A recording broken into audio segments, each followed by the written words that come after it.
Olá, sintam-se todos cumprimentados. Meu nome é Sara Simbina, faço o curso de Contabilidade e Auditoria no Instituto Superior de Comunicação e Imagem. Hoje vou apresentar a norma 1 do Sistema de Contabilidade para o Setor Empresarial de Moçambique, decreto número 70/2009, de 22 de dezembro. Este trabalho está estruturado da seguinte forma: objetivos da norma, âmbito, objetivos das demonstrações financeiras, conjunto completo, estrutura e conteúdo, demonstrações consolidadas, notas explicativas, fluxo de caixa e conclusão. As demonstrações financeiras são instrumentos essenciais para a tomada de decisões econômicas. Em Moçambique, o sistema de contabilidade para o setor empresarial exige um conjunto de demonstrações financeiras que asseguram transparência e credibilidade. A norma 1 estabelece os requisitos gerais para sua apresentação, garantindo clareza e comparabilidade. A norma contabilística de relato financeiro 1, ela aplica-se a demonstrações financeiras individuais e consolidadas e não se aplica a demonstrações financeiras intercalares, que podemos ver na norma 8. As demonstrações financeiras individuais são relatórios financeiros que apresentam a situação econômica e financeira de uma única entidade. E as demonstrações financeiras consolidadas são relatórios financeiros que apresentam a situação econômica e financeira de um grupo de empresas como se fosse uma única entidade, combinando os dados da empresa-mãe com os das suas subsidiárias ou filiais. A norma 1 não se aplica a demonstrações financeiras intercalares, porque a norma 1 estabelece as regras para a apresentação das demonstrações financeiras anuais, ou seja, as que cobram em exercício completo, que normalmente é de 1 de janeiro a 31 de dezembro, enquanto que as demonstrações financeiras intercalares, elas são feitas período inferior a um ano. Elas podem ser feitas mensalmente, trimestralmente ou semestralmente, porque estas são usadas para acompanhamento periódico do desempenho da empresa sem esperar pelo fim do ano. É mesmo para estar a controlar ou estar a ver o desempenho da empresa, pode ser mensalmente, pode ser semestralmente ou trimestralmente. Objetivos das demonstrações financeiras é representar posição financeira, desempenho e fluxo de caixa, dar informações sobre ativos, passivos, capital próprio, rendimento e gastos, e também apoia a previsão de lucros. Ou seja, o objetivo das demonstrações financeiras, segundo a norma 1, é dar informação útil sobre a posição financeira, o desempenho e as alterações nas posições financeiras de uma empresa. Demonstrações financeiras exigidas pelo sistema de contabilidade para o setor empresarial são balanço, demonstração de resultados, variações no capital próprio, fluxo de caixa e notas explicativas. O balanço está estruturado da seguinte forma: entre ativos e passivos que podem ser apresentados entre correntes e não correntes. Os ativos correntes são realizados no ciclo normal em até um ano, enquanto que os ativos não correntes são aqueles que são realizados num ciclo normal em até superior a um ano. E passivos correntes são aqueles que também seguem a mesma lógica que os ativos, por exemplo, fornecedores, empréstimos obtidos com maturidade com menos de um ano, e os ativos não correntes, por exemplo, estamos a falar de empréstimos bancários com maturidade de 5 anos, aqueles que só vão ser liquidados num período superior a um ano. Temos aqui um exemplo de um balanço da Companhia Ilustrativa Sociedade Anônima.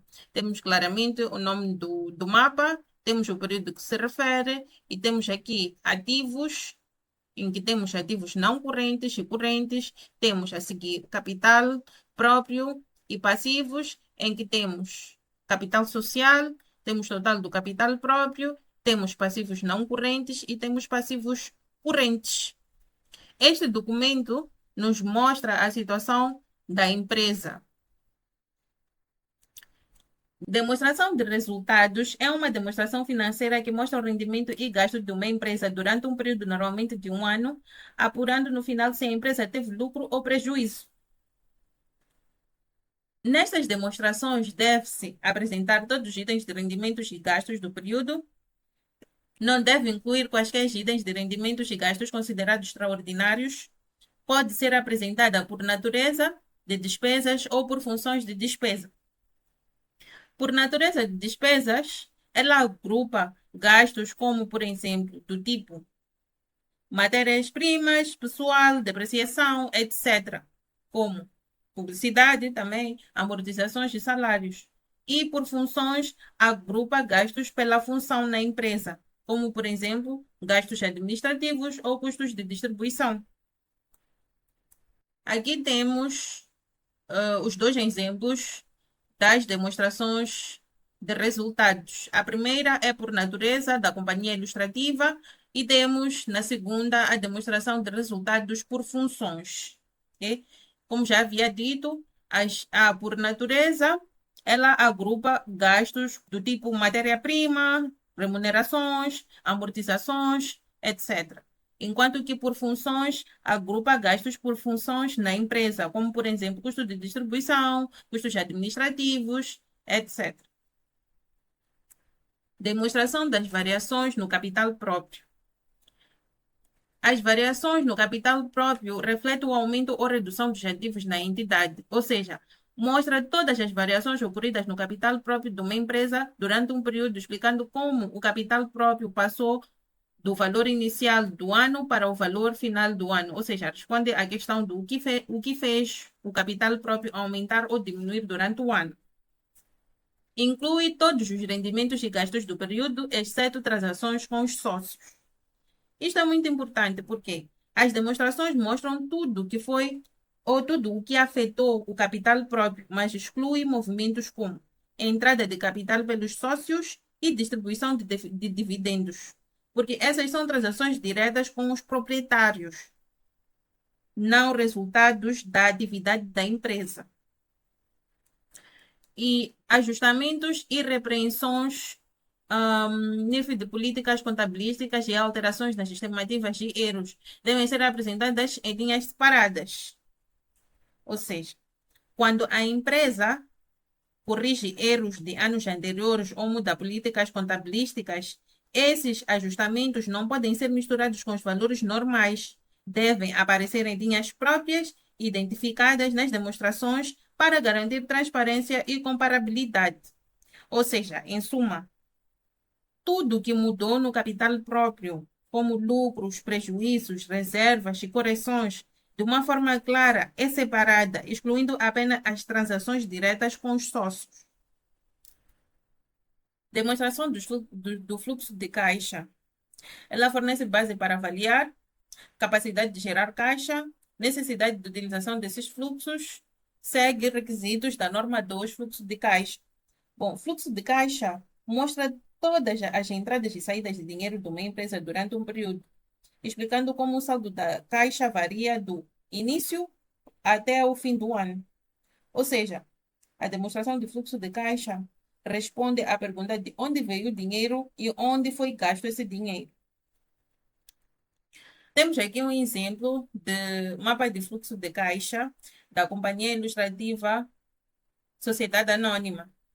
Então, temos aqui um exemplo do fluxo de caixa, em que está dividida entre fluxo de caixa de atividades operacionais e fluxo de caixa de atividades de investimentos e também fluxo de caixa de atividades financeiras, em que as atividades operacionais são fornecimentos, pagamentos de fornecedores, pagamentos ao pessoal, e no fluxo de caixa de atividades de investimentos são, por exemplo, compra de alguns ativos tangíveis ou intangíveis, enquanto que também fluxo financeiro são empréstimos que nós fazemos para investir. Temos aqui um mapa do fluxo de caixa da Companhia Ilustrativa Sociedade Anônima, em que está dividida em quatro partes, em que temos fluxo de caixa das atividades operacionais, em que nós tratamos de fornecimentos, pagamentos a fornecedores, remunerações, e temos fluxo de caixa de atividades de investimentos, em que é a aquisição de ativos tangíveis ou intangíveis. Temos também recebimentos de vendas de ativos tangíveis, de outros investimentos, arrendamentos, etc. E também temos fluxo de caixa de atividades de financiamento, em que aqui são os empréstimos, ahm, temos aqui os empréstimos financeiros, também temos pagamentos, em que são reembolsos desses empréstimos, juros, gastos similares e dividendos.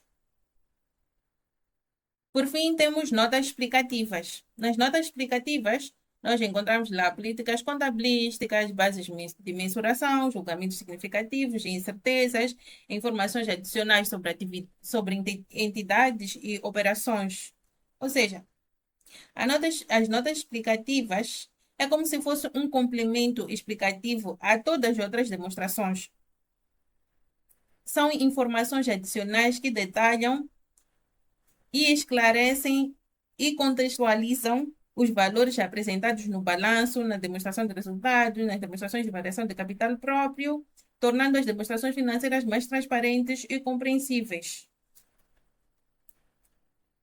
Aqui temos um exemplo também das notas explicativas da Companhia Ilustrativa Sociedade Anônima, em que temos aqui todas as informações sobre todos esses mapas que nós falamos anteriormente. Reconhecimento. O reconhecimento ocorre quando é provável que a empresa obtenha benefícios econômicos futuros ou tenha obrigações a cumprir e quando esses valores podem ser mensurados com fiabilidade. Requisitos da norma 1 depois do reconhecimento.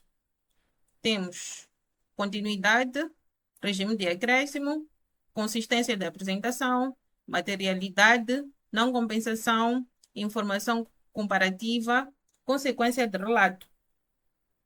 Bom, a norma 1 estabelece requisitos que a empresa deve cumprir nas preparações e apresentação das suas demonstrações financeiras. Quanto à continuidade, a empresa deve preparar as demonstrações financeiras, assumindo que vai continuar a operar no futuro, que não tem intenção nem necessidade de encerrar ou reduzir significativamente as suas operações.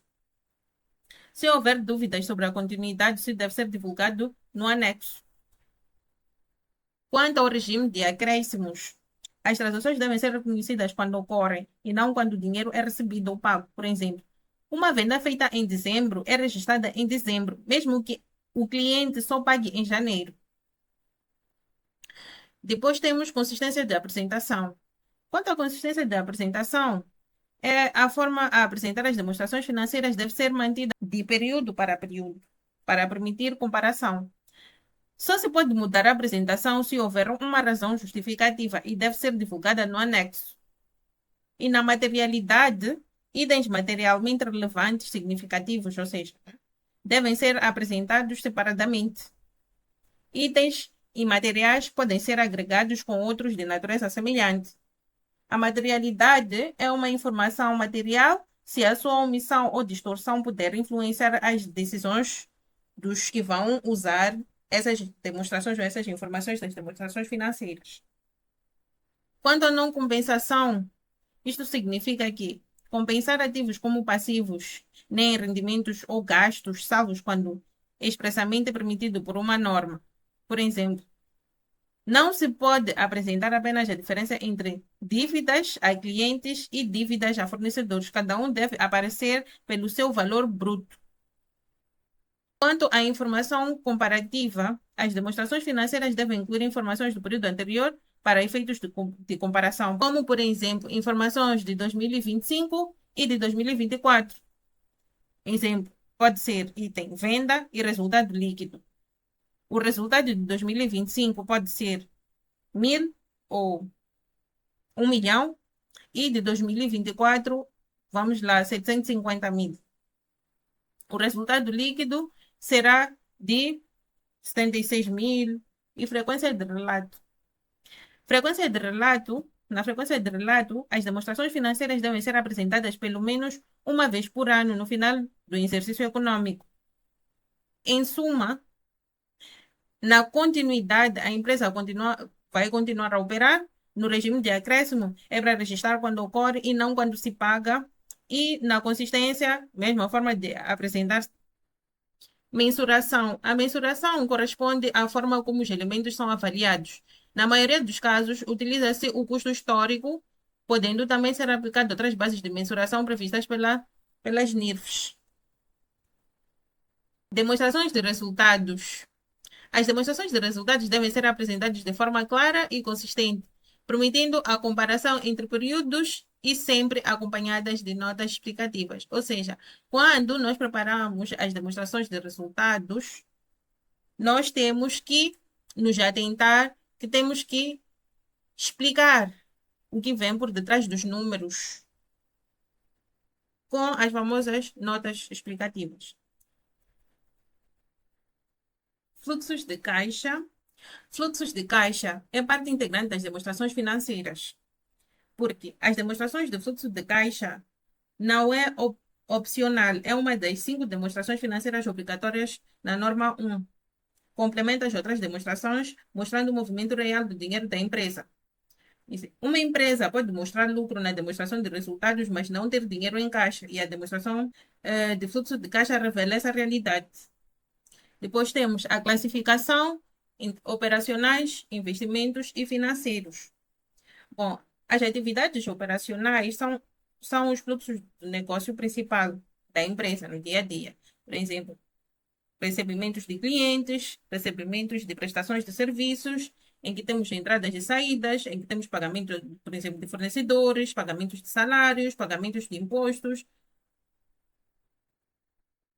Esta classificação operacional, ou seja, essa atividade operacional é importante porque indica se a empresa agrega dinheiro suficiente com a sua atividade principal para se sustentar, para sobreviver. E as atividades de investimento são fluxos relacionados com a aquisição ou venda de ativos de longo prazo, como, por exemplo, venda de equipamentos, venda de imóveis, recebimento de empréstimos concedidos, em que temos entradas e saídas, e que as saídas podem ser compra de equipamento, compra de imóveis, concessões de empréstimos, etc. É importante porque mostra se a empresa está a crescer ou a desinvestir. Atividades de financiamento são os fluxos relacionados com o capital próprio e dívidas da empresa, em que nós podemos ter, por exemplo, empréstimos obtidos, entradas de capital dos sócios, emissão de ações. Também nas saídas podemos ter reembolso de empréstimos, pagamento de dividendos, amortizações de obrigações, etc. É importante porque mostra como a empresa financia as suas atividades e recorre a capitais próprios ou capitais alheios. Quanto ao método direto ou indireto, o método direto lista diretamente todos os rendimentos e pagamentos em dinheiro. Tem a vantagem de que é mais fácil de entender e o método indireto é parte de resultados líquidos e faz ajustamentos para chegar ao dinheiro real, com vantagem de que é mais rápido de preparar. Chegado ao fim desta apresentação, pode-se concluir que a norma contabilística de relato financeiro 1 é um pilar essencial para a apresentação das demonstrações financeiras. A sua correta aplicação promove transparência, comparabilidade e credibilidade, fortalecendo a gestão empresarial e contribuiu para o desenvolvimento econômico do país. Agradeço pela atenção dispensada.